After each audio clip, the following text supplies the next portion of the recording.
Seguimos adelante acá en Telebuendía, recibiendo con muchísimo gusto a Andrés Scagliola, es el director de Políticas Sociales del Ministerio de Desarrollo Social, activista por la diversidad sexual. Scagliola, buen día, ¿qué tal? ¿Cómo le va? Buen día, muchas gracias por la invitación. Al contrario, es un gran gusto.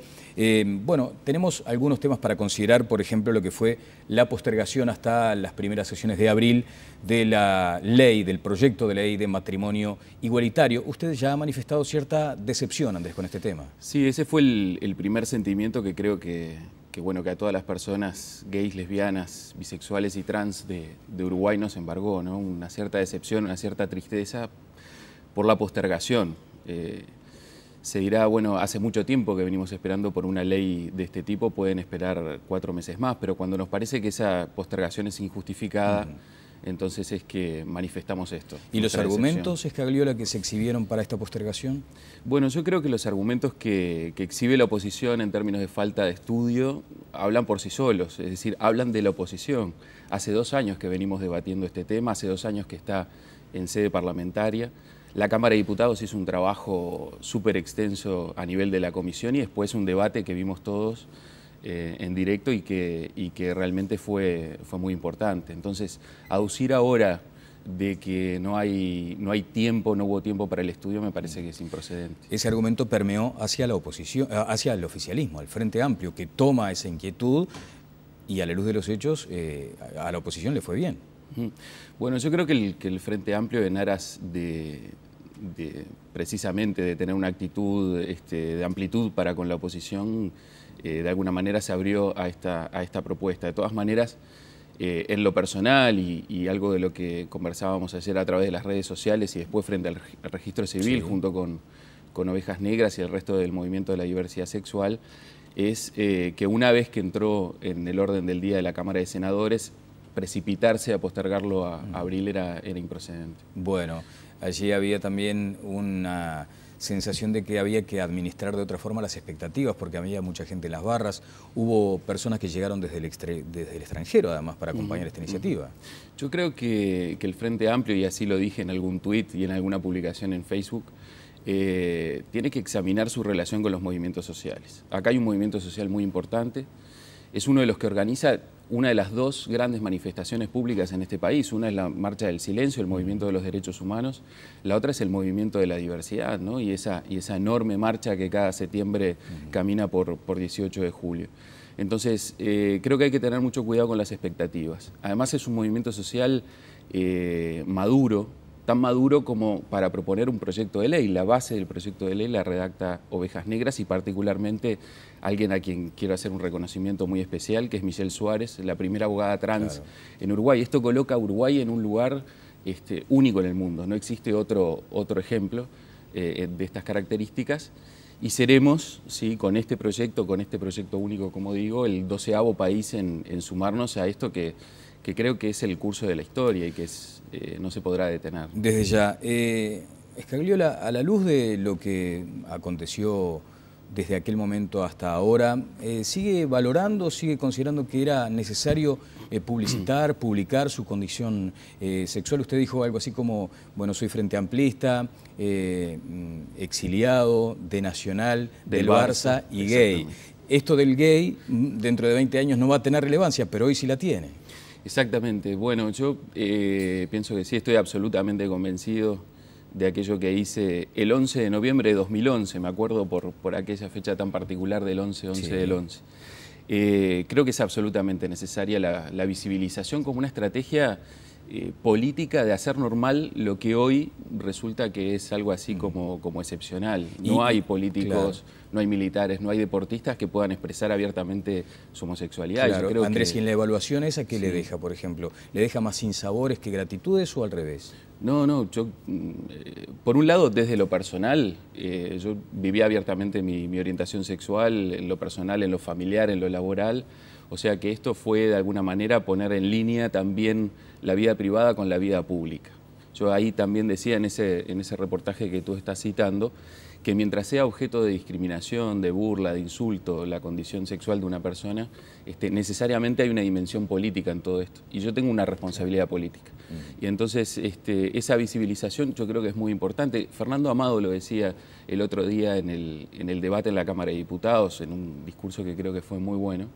Él decía, bueno, seguramente en esta Cámara hay homosexuales o lesbianas y sin embargo ninguno lo expresa públicamente porque todavía es objeto de rechazo o de burla. Yo creo que tenemos que avanzar. Lo mío fue un granito de arena en ese avance. Pero insisto, cuando uno ve que la historia corre para este lado, creo que son procesos que no se detienen. Bien, Andrés, a propósito de avances y retrocesos, ¿la postergación les genera a ustedes una inquietud respecto a eventuales modificaciones en el texto? Genera inquietud en relación a modificaciones. Es un proyecto que, como decía, fue muy trabajado en la previa. Es decir, antes de entrar al Parlamento, Ovejas Negras hizo consultas con la Universidad de la República, con especialistas de todo tipo. Estaba como blindado.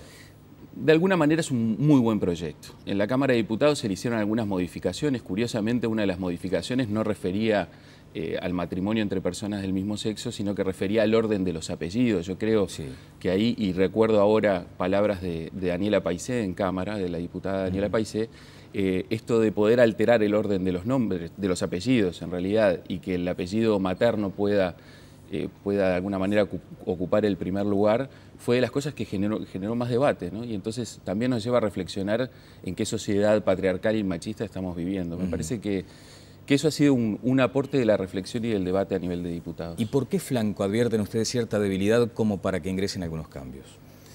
Bueno, yo creo que este es un proyecto muy complejo que introduce toda una serie de modificaciones en el Código Civil.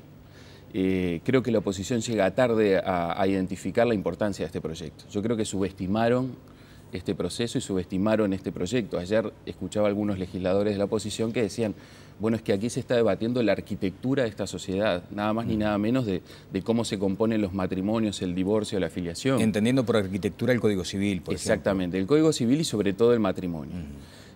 Yo creo que va a haber propuestas de modificación del proyecto, seguramente con el afán de retrasarlo, que es lo que yo creo que anida en esta propuesta de la oposición, una vez que el partido está perdido, porque la sociedad ya asumió para sí que las personas del mismo sexo pueden componer familias y que son legítimas. El 54% de las personas opina de esta manera, según los sondeos de opinión.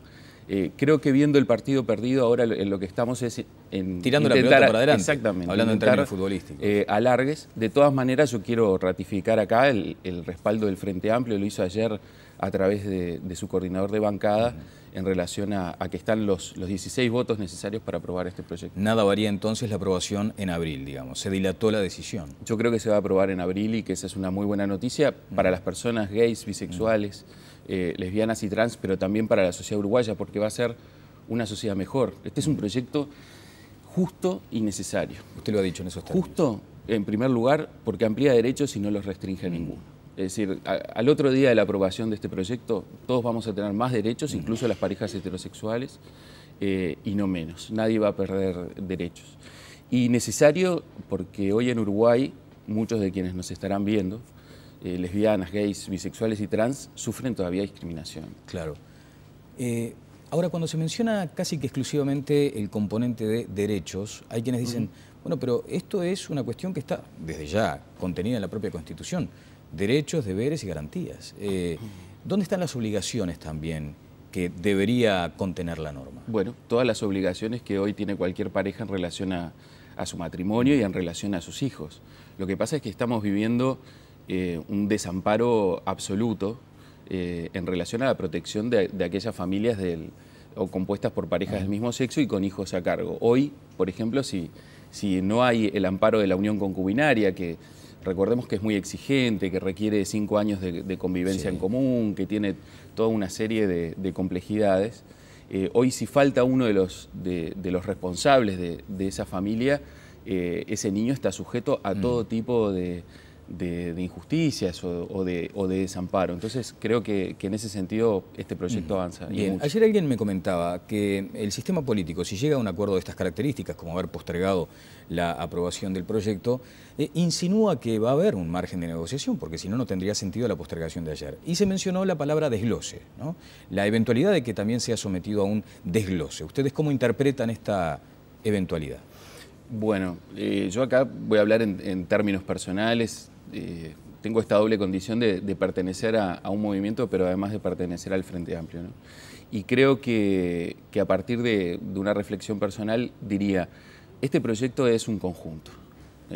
No es un proyecto de matrimonio gay, como se nos ha dicho y como se titula una y otra vez en los medios de prensa. Este es un proyecto de matrimonio igualitario que sienta las bases de un contrato como es el matrimonio, tanto para parejas del mismo sexo como de diferente sexo, y así lo define el primero de los artículos de este proyecto de ley. Tocar una parte o desglosar una parte empieza a transformar este proyecto en un proyecto rengo, ¿no? Yo he tenido acá el privilegio de recibir a muchos dirigentes políticos que han manifestado más o menos sobre una base de un consenso la aprobación del matrimonio igualitario como ampliar derechos. Pero cierto reparo cuando empezamos a hablar de las adopciones. ¿A usted eso le consta también? Bueno, yo creo que este tipo de situaciones expresan todavía la emergencia de un Uruguay conservador que está ahí, del que no nos terminamos de desprender y que, entre otras cosas, muestra resistencia. Yo ayer leía una columna del obispo de Minas, Jaime Fuentes, donde nos planteaba que el derecho divino está por sobre los derechos humanos. Nada más ni nada menos. Algo que me imagino que causaría escozor si tuviera una difusión más amplia de la que ha tenido, ¿no? Los derechos humanos en este país están por sobre las creencias individuales de cada una de las personas y esto me parece muy importante rescatarlo. Y entonces ahí se nos dice, en ese tipo de columna compartida por muchos de los integrantes de la oposición que van seguramente a votar en contra de este proyecto, se nos dice que entonces la familia es solo aquella unión de dos seres capaces de procrear, ¿no? Y entonces introducen el tema de adoptar o de tener hijos. Yo creo que hay muchos niños desamparados en esta sociedad, que el amor no tiene identidad sexual ni tiene orientación sexual, sino que es eso, y que lo que sí requiere es amparo. Hoy hay niños adoptados por parte de homosexuales o de lesbianas. Hoy hay hijos de otros matrimonios que después forman parte de una familia compuesta alrededor de una pareja de personas del mismo sexo. Entonces, ya no es una hipótesis de si los homosexuales pueden adoptar. Es la realidad de niños que hoy existen y que necesitan amparo legal. Bueno, allí está prevista, como usted dice, la adopción y la progenitura jurídica, es correcto el concepto, ¿no? Por la cual, antes de la fertilización in vitro, debe asumir la pareja que esté dispuesta a adoptar aquella cuestión de las responsabilidades, ¿no? De los derechos, pero también de las obligaciones. Sí, bueno, esto es así como decía o como te comentaba, este es un proyecto global, por eso es tan importante no comenzar a tocar en un lugar para desacomodar en el otro. Pero el o riesgo a desglosar. existe, el riesgo existe. El riesgo existe, por eso también nos parecía que una rápida aprobación en el Senado evitaba que un proyecto complejo tuviera este tipo de desglose o de fragmentación.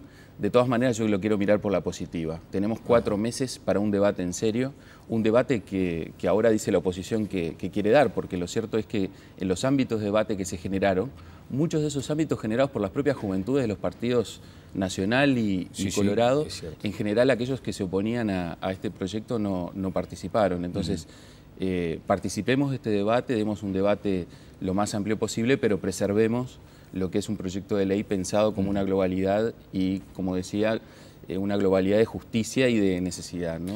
Bueno, hay quienes aquí le saludan, dice, bueno, sobre su valentía, en fin, muchos tendrían que aprender de su actitud y también hay otros tweets que se vinculan a esa cuestión de la vulnerabilidad del pequeño, del niño, ¿no? De quien no tiene todavía la capacidad para tomar una decisión y de quien eventualmente puede someterse. Siempre se dice, los niños son muy crueles, entonces en ámbitos educativos, por ejemplo, pueden someterse a la chanza de aquel que cree ser superior, digamos, en esos términos familiares. Claro, y este es un argumento para no cambiar o para hacer todo lo posible por cambiar rápidamente este ambiente de discriminación que vivimos en la cotidiana. Los centros de estudio efectivamente son ambientes muy hostiles, pero son hostiles frente a todo lo diferente, ¿no? Sí. Entonces el combate a la discriminación tiene que ser nuestra principal bandera. De todas maneras, yo quisiera decir que la homosexualidad fue quitada del catálogo de enfermedades, digamos, ya en las asociaciones americanas, claro, de psiquiatría y de psicología en los años 70. En el año 90 la Organización Mundial de la Salud hizo lo mismo. Y además todos los estudios que se han hecho en relación a la capacidad de padres del mismo sexo, digamos, de criar a sus niños, de cuáles son sus competencias, su afectividad, su desarrollo, demostraron que tienen exactamente la misma capacidad que las parejas heterosexuales. O sea que si el argumento es el amparo del niño, precisamente tenemos que regular ese amparo, proteger jurídicamente a estas familias y a estos niños, y habilitar a que más niños tengan el amparo de una familia que los quiera, que me parece que es el derecho del niño a tener una familia. Bueno, después hay ciertas picardías en algunos otros comentarios. Dice, ¿Tabaré está de acuerdo con Scagliola o entra en lo que es oposición? Digo por la referencia a la opinión del obispo de Minas. Bueno, yo no conozco manifestaciones públicas de Tabaré Vázquez en relación a este proyecto. Me gustaría conocerlas. Por lo pronto tampoco conozco ninguna manifestación en contrario.